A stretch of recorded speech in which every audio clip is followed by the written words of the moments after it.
第18天，來到那使人滿足的一位面前。以賽亞書55章1至3節。唉，口渴的人啊，你們都就近水來吧。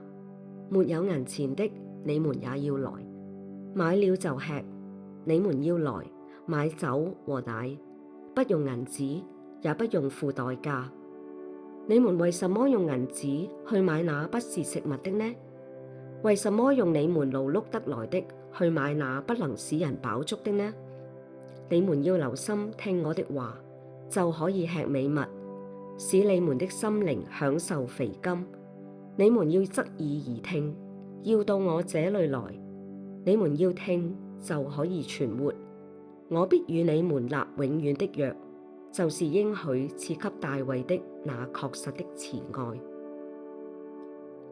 主啊，我正在乾旱飢餓的時刻，我曾耗盡自己，卻竟然一無所有。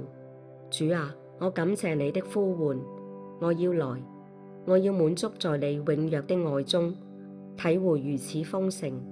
阿們。